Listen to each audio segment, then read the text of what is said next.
Hi, welcome to Sharathchandra IAS academy. ఈరోజు మనం March 16th నుంచి మార్చ్ 31st వరకైనా కరెంట్ అఫైర్స్ ఏంటో చూద్దాము. శరత్చంద్ర ఐఏఎస్ అకాడమీ ఏపీపీఎస్సీ గమ్య మ్యాగజైన్ని ప్రతి 15 daysకి ఒకసారి పబ్లిష్ చేస్తుంది. ఈ మ్యాగజైన్లో మనకి ఏపీకి సంబంధించిన రీజనల్ కరెంట్ అఫైర్స్ అనేవి చాలా కాంప్రహెన్సివ్గా కవర్ చేశారు. ఈ బోత్ మెయిన్స్ అండ్ ప్రిలిమ్స్ పర్స్పెక్టివ్లో ఉంటాయి. అంతేకాకుండా ప్రతి మ్యాగజైన్లోనూ మనకి ప్రాక్టీస్ గురించి MCQs కూడా ఇచ్చారన్నమాట. సో ఈరోజు మనము మార్చ్ 16th నుంచి మార్చ్ 31st వరకైనా ఏపీ కరెంట్ అఫైర్స్ ఏంటో మనం చూద్దాం. సో ఏంటంటే ఫస్ట్ ఏపీ గవర్నమెంట్ వచ్చేసి ఎంప్లాయీ హెల్త్ స్కీమ్ని డిజిటలైజేషన్ చేద్దాం అనుకుంటుంది. సో దాని పర్పస్ ఏంటంటే ఎంప్లాయీ హెల్త్ స్కీమ్ దీని కింద మెడికల్ క్లెయిమ్స్ అనేవి డిజిటలైజ్ చేసినట్లయితే దే కెన్ బి ప్రాసెస్డ్ ఫాస్ట్గా ప్రాసెస్ చేయొచ్చు. అంతేకాకుండా డూప్లికేట్స్ కానీ లేకపోతే ఇంకేమన్నా ఫేక్ బిల్స్ ఉన్నా కానీ they can easily find out అనమాట. అంతేకాకుండా ఫాస్ట్గా ప్రాసెస్ కూడా చేయొచ్చు. సో దీనివల్ల ఎంతమందికి బెనిఫిట్ అవుతుందంటే దాదాపు 5.5 lakh ఎంప్లాయీస్కి, అంతేకాకుండా 2.3 lakh పెన్షనర్స్కి ఈ స్కీమ్ వల్ల బెనిఫిట్ అవుతున్నారు అనమాట. సో ఏవైతే ఎంప్లాయీ హెల్త్ స్కీమ్ కింద మెడికల్ బిల్స్ వస్తున్నాయో వాళ్ళంతా తీసుకొచ్చి డాక్టర్ ఎన్టీఆర్ వైద్య సేవా ట్రస్ట్కి సబ్మిట్ చేస్తే వాళ్ళ బిల్స్ ప్రాసెస్ చేస్తారన్నమాట. అంతేకాకుండా ఈ స్కీమ్ని ఎవరు డెవలప్ చేశారంటే AP centre for financial system and the services అనే వాళ్ళు డెవలప్ చేశారన్నమాట.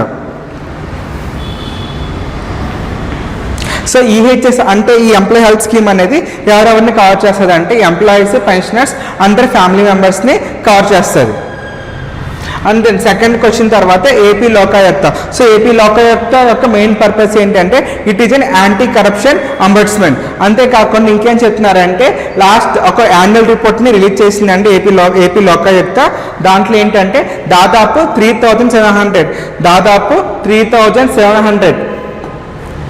3,700 కంప్లైంట్స్ని రిజాల్వ్ చేసింది. అంతేకాకుండా గవర్నమెంట్కి దాదాపు 15 crores వరకు సేవ్ చేసిందని చెప్తా ఉన్నారు.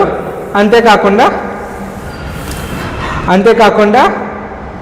కొన్ని సుమోటో ద్వారా కూడా కేసెస్ని ఇది తీసుకుందని చెప్తున్నారు.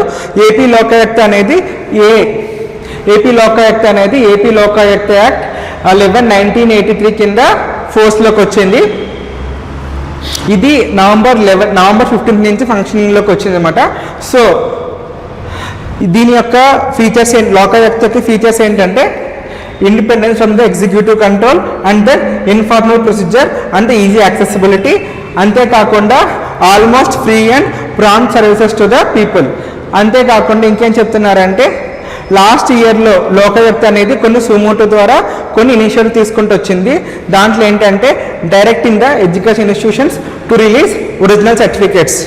సో ఎర్లియర్గా ఏంటంటే ఇంతకుముందు ఒరిజినల్ సర్టిఫికేట్స్ తీసుకుంటుండే ప్రైవేట్ కాలేజెస్ ఇవన్నీ. సో అలా తీసుకోవద్దని చెప్పారు. అంతేకాకుండా black listing and penalising the hostel operators. ఒకవేళ సరిగ్గా ఫెసిలిటీస్ లేకపోయినట్లయితే వాటిని కూడా బ్లాక్ లిస్ట్ చేసుకుంటూ వచ్చారు. ఏంటి మైగ్రెంట్కి సంబంధించిన హోటల్స్ అనేవి. అంతేకాకుండా కాల్షియం కార్బైడ్. సో ఈ కాల్షియం కార్బైడ్ అనేది ఏంటంటే ఫ్రూట్స్ని ఫాస్ట్గా రైపెన్ చేయడానికి యూజ్ చేస్తారు. సో అలాంటి వాటిని కూడా ఆపాలని చెప్పేసి ఈ లోకాయుక్త కొన్ని సుమోటుగా కేసెస్ తీసుకుందన్నమాట. అండ్ దెన్ ఇంకోటి ఏంటంటే Andhra Pradesh declared as the Naxal free state. So ఎవరు చెప్పారంటే ఇది డైరెక్టర్ జనరల్ ఆఫ్ పోలీస్ ఏం చెప్పారంటే ఆంధ్ర స్టేట్ అనేది నక్సల్ ఫ్రీ స్టేట్. ఎందుకంటే దాదాపు చాలామంది మెంబర్స్ రీసెంట్గా లొంగిపోయారన్నమాట. అంతేకాకుండా ఇక్కడ మనకి ఇన్సిడెంట్స్ కూడా చూపించారన్నమాట. సో 2004 to 2014 మధ్యలో 16,000 కేసెస్ ఇన్సిడెంట్స్ రిపోర్ట్ అయినట్టయితే అది 2014 to 2024 మధ్యలో 7,700 దాకా వచ్చింది. అంతేకాకుండా రీజన్స్ చెప్తున్నారన్నమాట ఎందుకు నక్సలిజం అనేది ఏ పిల్లగా వీకెన్ అయిపోయింది అంటే పబ్లిక్ సపోర్ట్ అని తగ్గిపోయింది. అంతేకాకుండా development and the welfare initiatives. So development and the welfare initiatives in the tribal areas వల్ల కూడా ఈ మావోయిజం అనేది తగ్గిపోయిందని చెప్తా ఉన్నారన్నమాట. అంతేకాకుండా రీసెంట్గా the policies of the government also contributed to the weakening of the Naxalism. So ఏంటంటే ఆర్గనైజేషన్ స్ట్రక్చర్ వీక్నింగ్ వల్ల కూడా అయిపోయిందని చెప్తా ఉన్నారు. So if you observe clearly, ఒకవేళ కంట్రీ కూడా అప్డేట్ చేసినట్లయితే 2014లో మనకి 126 డిస్ట్రిక్ట్స్ అనేవి నక్సలిజం వల్ల ఎఫెక్ట్ అయితే ఉన్నాయి.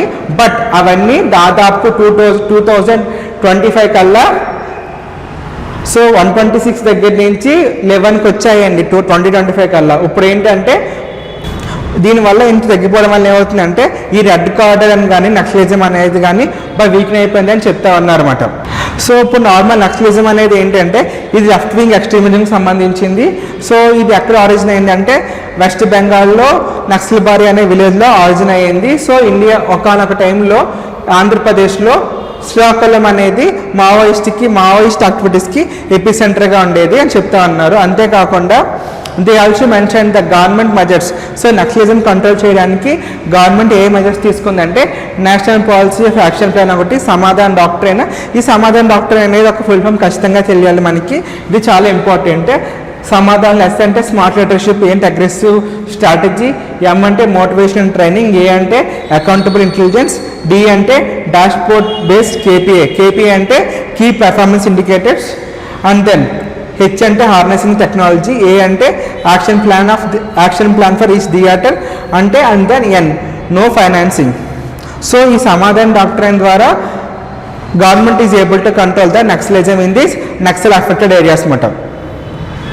సో అంతేకాకుండా కొన్ని ఇంకోటి ఏం చేశారంటే deployment of the central armed forces, అంతేకాకుండా జాయింట్ టాస్క్ ఫోర్సెస్ కానీ ఇంటెలిజెన్స్ ఆపరేషన్స్ వల్ల కానీ ఈ నక్సలిజం అనేది వీకెన్ అయిపోతే వచ్చింది. అంతేకాకుండా ఆపరేషన్ బ్లాక్ ఫారెస్ట్ లాంటి ఇనిషియేటివ్ వల్ల కూడా ఈ నక్సలిజం అనేది బాగా వీకెన్ అయిపోయింది. సో అంతేకాకుండా ఎన్ఫోర్స్మెంట్ నేషనల్ ఇన్వెస్టిగేషన్ ఏజెన్సీ కానీ ఈడీ కానీ కూడా all these control the funding to the Naxalism. So ఈ టర్మ్స్ కూడా తెలియాలి. ఫర్ ఎగ్జాంపుల్ గ్రేహౌండ్స్ అనేది ఏంటంటే నక్సలిజం కంట్రోల్ చేయడానికి అని చెప్పేసి ఆంధ్రప్రదేశ్లో ఒక ఇనిషియేటివ్ తీసుకున్నారు. అంతేకాకుండా ఆక్టోపస్ ఇది దేనికంటే కౌంటర్ టెర్రరిస్ట్ ఆపరేషన్కి. అంతే ఒడిషాలో స్పెషల్ ఆపరేషన్ గ్రూప్స్ ఉన్నాయి. అంతే నేను Maharashtra you have C60, and then West Bengal you have the counter insurgency force, and then Chhattisgarh you have the Cobra. So ఇవన్నీ ఏంటంటే నక్సలిజానికి కంట్రోల్ చేయడానికి అన్నమాట. అండ్ దెన్ అంతేకాకుండా government follow the two-pronged strategy, not only the tough measures to control the Maoism, at the same time they focused on the development of the tribal areas. So where tribal areas are the epicenter for the focus area of the Naxalism. So ఏంటంటే ఎలా అంటే road connect improve చేసుకుంటూ వచ్చారు, telecom connect improve చేసుకుంటూ వచ్చారు. At the same time financial inclusion, ట్రైబల్స్కి ఎవరికైతే formal banking system తీసుకుంటూ వచ్చారన్నమాట. వీటి వల్ల ఏమవుతుందంటే the people will become informed, అండ్ దీనివల్ల ఏంటంటే the tendency to attract to this Maoist strategy will get reduced. So two-pronged strategy వల్ల they able to control the Naxalism. So అంతేకాకుండా రీహాబిలిటేషన్ కానీ స్కిల్ డెవలప్మెంట్ కానీ వీటన్నిటి వల్ల కూడా నక్సలిజం కంట్రోల్ అయిందని చెప్తా ఉన్నారు. And then FIFO. సో ఏం చెప్తున్నారంటే ఇక్కడ FIFO for fisher centric approach in the WTO reforms. So WTO అంటే వరల్డ్ ట్రేడ్ ఆర్గనైజేషన్. సో ఇక్కడ FIFO అంటే federation of Indian fisher organisations. ఏం చెప్తున్నారంటే ఇప్పుడు WTOలో అగ్రికల్చర్ సబ్సిడీస్ అనేవి చాలా important topic of discussion. So దీని గురించి డెవలప్డ్ కంట్రీస్కి డెవలపింగ్ కంట్రీస్కి అప్పటి నుంచి ఇష్యూస్ జరుగుతూ ఉన్నాయి. సో డెవలప్డ్ కంట్రీస్ ఏం చెప్తున్నాయంటే ఈ అగ్రికల్చర్ సబ్సిడీస్ని తగ్గించుకుంటూ రావాలి. సో ఫిషరీస్ కూడా అగ్రికల్చర్ అలైడ్ యాక్ట్కి సంబంధించింది కాబట్టి so they are trying to కొన్ని సబ్సిడీస్ ఉండకూడదని చెప్తున్నారు అనమాట. సో ఆ సబ్సిడీస్ అనేవి ఉండకూడదని చెప్పడం వల్ల ఇండియన్ ఫిషర్ మనకి చాలా ఇబ్బంది పడుతున్నారు. సో అందు గురించే ఈ WTOలో సబ్సిడీస్ గురించి they are saying so reforms అనేవి సో కొంచెం మనకి మా ఫిషర్ సెంట్రిక్గా ఉంటే బెటర్గా ఉంటాయని అడుగుతున్నారు అనమాట. సో వాళ్ళు ఏం చెప్తున్నారంటే WTOలో వచ్చిన రిఫార్మ్స్లో ఈ సబ్సిడీస్ కొన్ని సబ్సిడీస్ని డేంజరస్ సబ్సిడీస్గా డెవలప్డ్ కంట్రీస్ చెప్తున్నాయి. సో వాటిని ఇంప్లిమెంట్ చేస్తే ఇండియాలో దాదాపు 28 మిలియన్ పీపుల్ దీనివల్ల ఇంపాక్ట్ అవుతారని చెప్పేసి వాళ్ళు మెన్షన్ చేస్తున్నారు అనమాట. సో వీళ్ళు ఏం చెప్తున్నారంటే ఎసెన్షియల్ సపోర్ట్ అంటే ఫ్యూయల్ అండ్ సేఫ్టీ ఎక్విప్మెంట్ అనేవి ఎసెన్షియల్ సపోర్ట్స్, వాటిని డేంజరస్గా కేటగరైజ్ చేశారు. దానివల్ల దాదాపు 44% ఆఫ్ ద ఫిషర్మెన్కి ఇబ్బంది అవుతుంది, లేకపోతే వాటి వల్ల నెగిటివ్గా ఇంపాక్ట్ అవుతారని చెప్పేసి చెప్తా ఉన్నారు. ఇంకేం చెప్తున్నారంటే So WTO agreement on the fisheries subsidies. So it was adopted in the 12th WTO Ministerial Conference in 2022. So ఇది సెప్టెంబర్ 15th నుంచి 2025 నుంచి ఫోర్స్లోకి వచ్చిందన్నమాట. సో ఇది ఏంటంటే దాని యొక్క పర్పస్ ఏంటి, trains to eliminate the harmful subsidies అని చెప్తున్నారు ఫర్ ద ఫిషరీస్.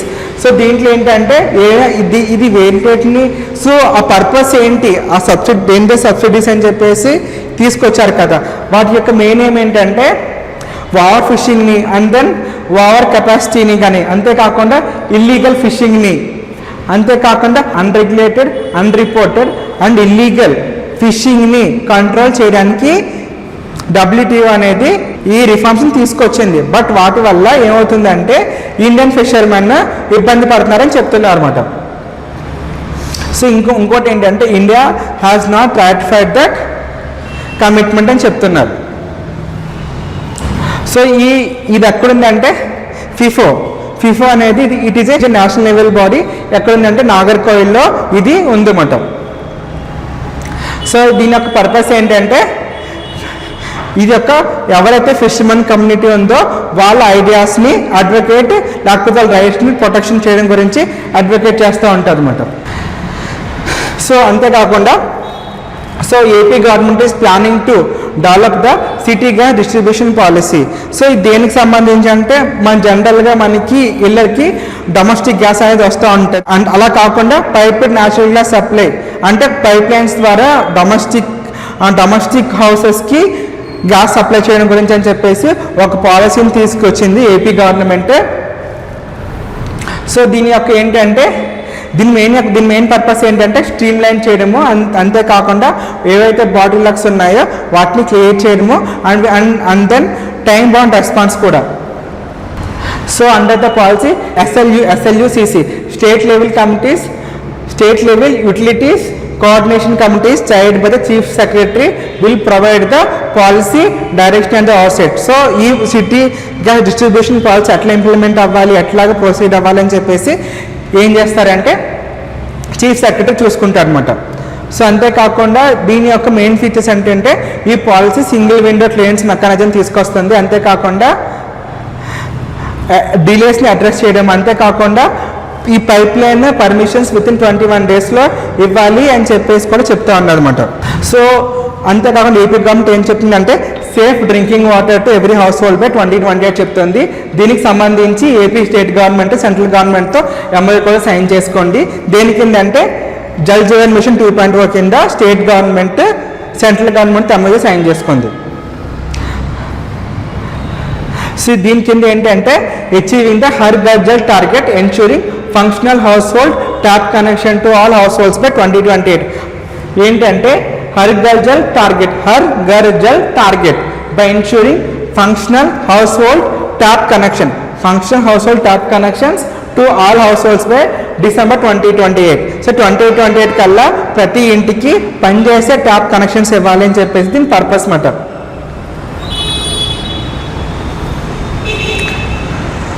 సో ఇంకోటి ఏంటంటే జల్ జీవన్ మిషన్ అనేది ఏంటంటే అది అప్పటిదాకా ఇన్ఫ్రాస్ట్రక్చర్ సెంట్రిక్ అప్రోచ్ ఉండేది, అది అప్పటి నుంచి మనము సర్వీస్ డెలివరీ మోడల్ కింద మారింది అన్నమాట జల్ జీవన్ మిషన్ అనేది. సో ఇది ఇంపార్టెంట్ ఈ పాయింట్ అనేది. సో అంతేకాకుండా జల్ జీవన్ మిషన్ ఫేజ్ 1లో దాదాపు 16 crore పాపులేషన్కి లేకపోతే 16 crore హౌస్ హోల్డ్కి ఈ కనెక్షన్స్ ఇచ్చారంట. అండ్ దెన్ అంతేకాకుండా access to safe drinking water is crucial for achieving the vision 2047. So to make India develop by 2047, so access to safe drinking water is very important. So అంతేకాకుండా AP government MSME grass root entrepreneurship outreach initiative కూడా పట్టుకొచ్చింది. AP government MSME grass root entrepreneurship outreach initiative పట్టుకొస్తుంది. So MSMEs అనేవి చాలా important, ఎందుకంటే they are the one which provide the employment. So MS అనేవి compare to the big MNCs they have good employment generation potential అనమాట. So దీని గురించి అని చెప్పేసి ఈ ఎంటర్‌ప్రెన్యూర్‌షిప్ అవుట్రీచ్ ప్రోగ్రామ్ ఏదైతే ఉందో అది భారతీయ యువశక్తి ట్రస్ట్ అనేది ఆర్గనైజ్ చేస్తుంది. ఎక్కడ ఆర్గనైజ్ చేశారంటే పల్నాడు డిస్ట్రిక్ట్లో ఆర్గనైజ్ చేశారు. సో ఇక్కడ మనకి ఏంటంటే స్టేట్ గవర్నమెంట్ విజన్ ఉంది కదా, one family one entrepreneurship, that is in line. ఏంటంటే ఆ ఎంటర్‌ప్రెన్యూర్‌షిప్ ఈ ప్రోగ్రామ్ అయితే ఉందో అది వన్ ఫ్యామిలీ వన్ ఎంటర్‌ప్రెన్యూర్ అనే ఐడియాని హైలైట్ చేసిందని చెప్తున్నారు అన్నమాట. సో ఇంకేంటంటే ఎంఎస్ఎంఈస్ యొక్క ఇంపార్టెన్స్ కూడా డిస్కస్ చేశారు. ఏంటంటే so MSME sector continues to the corner store of India economics growth and employment and then contribute significantly to employment and the manufacturing. అంతేకాకుండా they he also saying that the MSMEs are showing a upper trend growth. So gross value add అనేది దాదాపు 2021లో 27 ఉంటే అది 2022 కల్లా 29కి వచ్చింది, 2023 కల్లా 30%కి వెళ్ళిందని చెప్తా ఉన్నారన్నమాట. సో ఎంఎస్ఎంఈ ఎక్స్పోర్ట్స్ కూడా దాదాపు 4 crores నుంచి 12.5 crores వరకు పెరిగాయి లాస్ట్ 4 yearsలో. సో అంతేకాకుండా they have revised the MSME classification as well. So initial ప్రస్తుతానికి ఎట్లా అంటే మైక్రో ఎంటర్ప్రైజ్ అంటే at least they have investment of 2.5 crores, లేకపోతే టర్నోవర్ వచ్చేసి 10 crores దాకా ఉండాలి. స్మాల్ ఎంటర్ప్రైజ్ అంటే అట్లీస్ట్ 25 crores ఇన్వెస్ట్మెంట్ అయినా ఉండాలి, లేకపోతే 100 crores టర్నోవర్ అయినా ఉండాలి. అంతే మీడియం ఎంటర్ప్రైజ్ అయితే 125 crores ఇన్వెస్ట్మెంట్ అయినా ఉండాలి, లేకపోతే 500 crores టర్నోవర్ అయినా ఉండాలన్నమాట. సో ఈ కరెంట్ క్లాసిఫికేషన్ వల్ల సో అడ్వాంటేజ్ అవుతుందని చెప్తా ఉన్నారన్నమాట. So one more thing, so ఏంటంటే India is one of the largest India is 4th largest consumption of the energy. So ఇంకోటి ఏంటంటే సో ఎనర్జీ కన్జంప్షన్ చేస్తున్నప్పుడు ఎఫిషియెంట్గా కూడా మనము ఆ కన్జంప్షన్ ప్యాటర్న్లో ఎఫిషియన్సీ కూడా మనం కన్సిడర్ చేయాలి. So in order to improve the efficiency to bring the efficiency in the energy consumption, AP state government ఏం చేసిందంటే సో ఎనర్జీ సేవింగ్ అప్లయన్సెస్ని ప్రమోట్ చేసుకుంటూ వచ్చింది. సో ఎట్లా అంటే రీసెంట్ ఏపీ గవర్నమెంట్ ఏం చేసిందంటే Andhra Pradesh state housing corporation limited అనేది ఎనర్జీ ఎఫిషియన్సీ ఈఎస్ఎల్తో పార్ట్నర్షిప్ అయ్యి ఏం చేసిందంటే ప్రధానమంత్రి ఆవాస్ యోజన వాళ్ళకి కొన్ని ఎనర్జీ సేవింగ్ అప్లయన్సెస్ని ఇచ్చిందన్నమాట, వాళ్ళు voluntary basis. So Andhra Pradesh state housing corporation has partnered with the energy efficiency services limited and AP state energy efficiency development corporation. So ఈ మూడు కలిసి ప్రధానమంత్రి Awas Yojana బెనిఫిషరీస్కి energy saving అప్లయన్సెస్ని on voluntary basis they have given it. So దీనికి వెళ్ళి ఏంటంటే so దీని కింద ఏం చేస్తారంటే ప్రతి హౌస్ హోల్డ్కి ఏవైతే ప్రధానమంత్రి ఆవాస్ యోజన కిందకు వస్తున్నారో వాళ్ళకి there is 4 6-watt LED bulbs, 2 20-watt LED tube lights and 2 30-watt brushless direct current fans ఇవన్నీ వస్తూ ఉంటాయి. ఇవేంటంటే ఇవి ఎనర్జీ సేవింగ్ అప్లయన్సెస్ అనమాట. దీనివల్ల ఎనర్జీ కన్జంప్షన్ తగ్గుతుందని చెప్తా ఉన్నారు అనమాట. సో దీనివల్ల ఏంటంటే దాదాపు ఏదైతే house hold 266 watts energy consumption చేస్తే అది 124 wattsకి వస్తుందని చెప్తున్నారు. అంటే దాదాపు 50% ఎనర్జీ సేవింగ్ చేసినట్లే కదా. అండ్ దెన్ ఇంకోటి ఏంటంటే so INS Kalvari is the first submarine in the eastern naval command అని చెప్తున్నారు. సో దాని యొక్క ఫస్ట్ కమాండింగ్ ఆఫీసర్ ఎవరంటే కమాండర్ కేఎస్ సుబ్రహ్మణ్యన్. అంతేకాకుండా ఇంకోటి ఏంటంటే సో విశాఖపట్నం పోర్ట్ని అఫీషియల్గా లార్డ్ వెల్లింగ్టన్ ఆయన స్టార్ట్ చేశారు 1933లో. The first ship to సైల్ in to harbour was the SS Jaladurga owned by Scindia steam navigation company. So ఇవి రెండు కొంచెం గుర్తుపెట్టుకోండి, they might ask in the exam. So అంతేకాకుండా so you know Amaravati is the capital of the Andhra Pradesh. So అక్కడ ఏంటంటే they are using the టెక్కమా flowers. So టెక్కమా plantation చేస్తున్నారు. So ఆ plants గురించి చెప్పారన్నమాట ఇక్కడ. సో నేమ్ వారు గుర్తుపెట్టుకోండి. అండ్ దెన్ ఇంకోటి ఏంటంటే సో కొల్లేరు లేక్ ఉంది కదా, ఆ కొల్లేరు లేక్ ఏంటంటే లాస్ట్ ఫ్యూ ఇయర్స్ నుంచి అది డిగ్రేడ్ అవుతూ వస్తూ ఉంది. సో దీనికి సంబంధించి బోల్సెట్ సత్యనారాయణ, సో ఎవరంటే ఈయన national convener of the Jal Biradari, ఆయన ఏం చెప్పారంటే సో ఎకో సిస్టమ్ డిస్ట్రాయ్ అయిపోతుంది కొల్లేరు లేక్లో అని చెప్తున్నారు అనమాట. సో ఈయన ఏం చెప్తున్నారంటే 1975 నుంచి కొల్లేరు యొక్క డిటోరేషన్ స్టార్ట్ అయింది. మెయిన్ కాజెస్ ఏంటంటే shrinking of the natural water spread, అంతేకాకుండా rapid expansion of aquaculture and then disruption of the natural hydrology అని చెప్తున్నారు అనమాట. సో ఇంకేంటంటే కొల్లేరు lake is and shallow fresh water lake in Andhra Pradesh. దీనికి ఏంటంటే ఇది కృష్ణా గోదావరి రివర్కి మధ్య ఉంటుంది అండ్ దెన్ నియర్ ఏలూరు అని చెప్తున్నాడు. So receives inflows from the Budameru, Ramileru, Tammileru and the Errakalva. So వీటి నుంచి ఇవన్నీ ఏంటంటే కొల్లేరు లేక్ని ఫీడ్ చేస్తాయి. దీన్ని ఇంకేం పిలుస్తారంటే Kolleru lake is also known as the peerless fishermen's paradise and the birds heaven. So ఈ టార్గెట్ గుర్తుపెట్టుకోండి. సో దీన్ని వైల్డ్ లైఫ్ శాంక్చురీగా 1999లో డిక్లేర్ చేశారు. So it designated as the Ramsar wetland site అని చెప్పేసి నవంబర్ 2012లో డిక్లేర్ చేశారు అనమాట.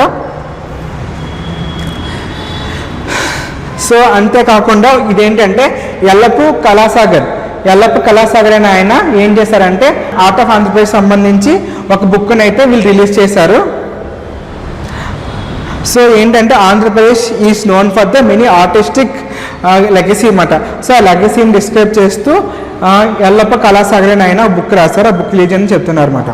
సో ఇంకేం చెప్తున్నారంటే ఇక్కడ రెడ్ క్రాస్ ఉంది కదా, రెడ్ క్రాస్ అనేది ఏం చేసిందంటే మీ ఇంటికి మీ డాక్టర్ అనే ఇనిషియేటివ్ని ఆంధ్రప్రదేశ్లో లాంచ్ చేసింది. సో దీనికి ఫండింగ్ ఎక్కడి నుంచి వస్తుంది అంటే financial support from the rural electrification corporation limited అంటే అండర్ ద సిఎస్ఆర్ ఫండ్స్ కింద ఆర్ఈసి రూరల్ ఎలక్ట్రిఫికేషన్ కార్పొరేషన్లో సిఎస్ఆర్ ఫండ్స్ కింద మీ ఇంటికి మీ డాక్టర్ అనే ఇనిషియేటివ్ని రెడ్ క్రాస్ అనేది లాంచ్ చేసింది అనమాట. సో దీని యొక్క మెయిన్ పర్పస్ ఏంటంటే ఇన్ఫాంట్ మార్టాలిటీ రేట్ని తగ్గించడం and then reducing the maternal mortality and then controlling the communicable diseases and then lowering the overall mortality rates. So దీని యొక్క మెయిన్ పర్పస్ ప్రస్తుతానికి 7 డిస్ట్రిక్ట్లో వీళ్ళు ఇంప్లిమెంట్ చేస్తున్నారు. ఏంటంటే Parvathipuram, Alluri Sitaramaraju district and then Nandyal, Palnadu, Tirupati, doctor Ambedkar Konaseema and west Godavari. These are the 7 డిస్ట్రిక్ట్స్లో వీళ్ళు implement చేస్తున్నారు. అంతేకాకుండా దీని టార్గెట్ ఏంటంటే 100% ఇమ్యునైజేషన్ అనమాట. సో అంతేకాకుండా TB is one of the threats in the Indian health ecosystem. So టీబీని సర్వేలెన్స్ చేయాలి, అంతేకాకుండా టీబీని డిటెక్ట్ చేయాలి కాబట్టి so a x-ray machines use చేస్తే ఈ టీబీ సర్వేలెన్స్ని ఇంప్రూవ్ చేయొచ్చని చెప్తున్నారు. అందు గురించి అని చెప్పేసి the state government will integrate the AI into the health services for early identification of the people with the TB అని చెప్తున్నారు అన్నమాట.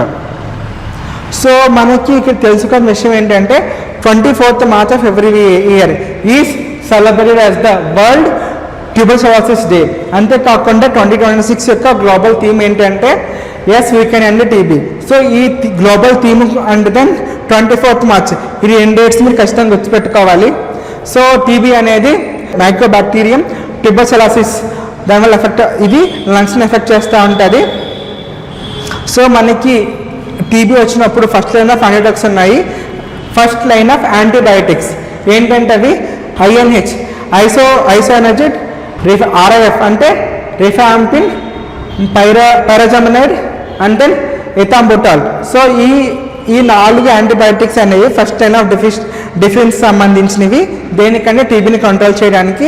So but anti microbial resistance వల్ల ఏంటంటే టీబీకిలో యూజ్ చేసే ఈ డ్రగ్స్ అనేవి ఎఫెక్టివ్గా ఉండట్లేదు. సో అంతేకాకుండా గవర్నమెంట్ అనేది ఏంటి అని చెప్తుందంటే national NTEP national tuberculosis elimination programme కూడా పట్టుకొచ్చింది. And then they have the next portal to a digital platform to track the TB patients and then next Poshan Yojana. దీని కింద 1000 రూపీస్ ఇస్తారండి ఎవరైతే ఎఫెక్ట్ అవుతున్నారో టీబీ వల్ల. And then they have bought the TB Harega Desh Jeetega campaign and then free TB diagnostic treatment is provided the government హాస్పిటల్స్లో మనకి ఫ్రీగా TB diagnosis చేస్తూ ఉంటారు. అంతేకాకుండా universal drug susceptibility and testing, universal drug susceptibility testing ensures that the patients receive right treatment, especially in the case of the drug resistant TB. So అంతేకాకుండా AP government ఏం plan చేస్తుందంటే 150 ఆయుష్ సెంటర్స్ని modernise చేద్దాం plan చేస్తూ ఉంది. So దీనికి దాదాపు 4,100 crores for the modernisation of this. ఈ బడ్జెట్లో దాదాపు 4,400 crores అలొకేట్ కూడా చేశారన్నమాట. And then AA fusion summit అనేది రీసెంట్గా విజయవాడలో కండక్ట్ చేశారు. So AP digital technology network industry deep tech Naipunya foundation, so ఇవి రెండు కలిపి ఏఏ ఫ్యూజన్ సమ్మిట్ని విజయవాడలో ఆర్గనైజ్ చేస్తున్నాయి. సో దీంట్లో ఏఆర్ఎస్ కవర్ చేస్తున్నారంటే ఈ సమ్మిట్లో ఏజెంటిక్ ఏఏ, generative AI and the large language models, physical AI and the robotics and the cross sectional AI and AI first shift future of work, AI for the startups and innovations. కింద social issues, divyang శక్తి scheme, divyang శక్తి scheme కింద ఏం చేస్తున్నారంటే so it is for the differently able persons or with the persons with the special needs. So దీని కింద ఏంటంటే they are giving free access to RTC buses across the state. So divyang Shakti scheme కింద differently abled persons కి they are giving access to free travel on the RTC buses. So eligibility criteria ఏంటంటే all persons with the 40% or more disability. So అంతేకాకుండా the scheme also provides 50% fare concession to the people accompanying the differently abled passengers. So ఇంతకుముందు ఏంటంటే 4 categories కానీ ఈ differently abled పర్సన్స్ని categorise చేశారు. ఇప్పుడు నేను దాదాపు 21 కేటగిరీస్లో డిఫరెంట్ ఏబుల్ పీపుల్ని కేటగరైజ్ చేస్తున్నారు అనమాట. సో రీసెంట్లీ ఇంకేంటంటే anti begging drive and rehabilitation and the rehabilitation measures have been done at the Guntur municipal corporation. So అంతేకాకుండా వీళ్ళకి సర్వే కూడా చేస్తున్నారు. సో దేనికంటే టు సపోర్ట్ స్మైల్ ఇనిషియేటివ్ కింద ఈ బెగ్గర్స్ని ఐడెంటిఫై చేసి వాళ్ళకి లైవ్లీహుడ్ ప్రొవైడ్ చేయడం కానీ చేస్తూ ఉన్నారన్నమాట. So support for the marginal individuals for livelihood and the enterprise. So దేని కిందకి వస్తుంది అంటే minister of social justice and the empowerment. It is a central sector scheme. So ఈ దివ్యాంగ్ శక్తి కూడా ఇంపార్టెంట్ ఎగ్జామ్ పర్స్పెక్టివ్లో. And then anti begging drive గురించి కూడా తెలుసుకోండి. సో ఇవన్నీ మనకి మార్చ్ 2nd హాఫ్లో వచ్చిన ఇంపార్టెంట్ కరెంట్ అఫైర్స్. సో ఇలాంటి మోర్ వీడియోస్ గురించి సహచంద్ర ఛానల్కి సబ్స్క్రైబ్ చేసుకోండి. Thank you.